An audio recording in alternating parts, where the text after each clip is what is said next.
Okay, well, my name's Suzanne Grimshaw, and I'm a licensed clinical social worker.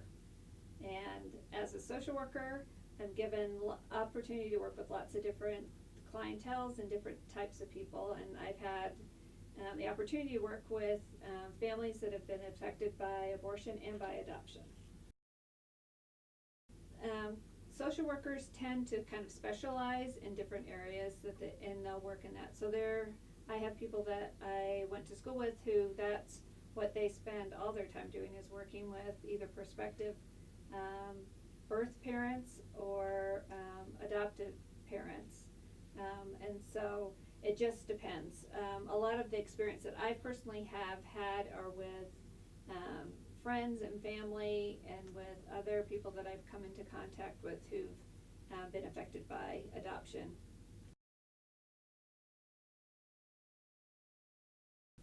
Well, I mean, when I think of just on a personal level within my own family, is we've had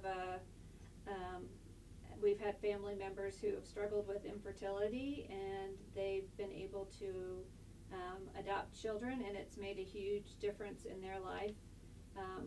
It gave them that child that they weren't able to conceive on their own, and oftentimes children that are placed in adoptive homes are placed with parents that are a little bit older because they've typically been trying for several years and trying lots of different ways in which to have a child of their own and are unsuccessful.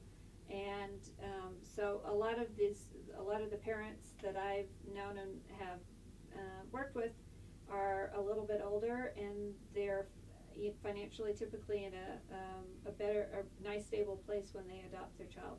Adopting a child is not an inexpensive thing. There are a lot of costs associated with adoption. Well, I think adoption makes sense in a lot of ways. Oftentimes, if someone is considering, if a birth mom is considering giving up their child for adoption, then obviously they have a lot of questions about their ability to be able to raise a child. Oftentimes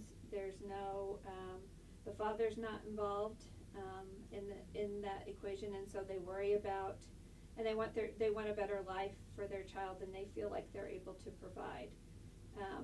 So I think there's a lot of positive things that come with adoption, but there's also I think things that we don't necessarily think about as far as adoption's concerned, and that's sort of the emotional toll that it can have on a birth mother, and kind of that sense of loss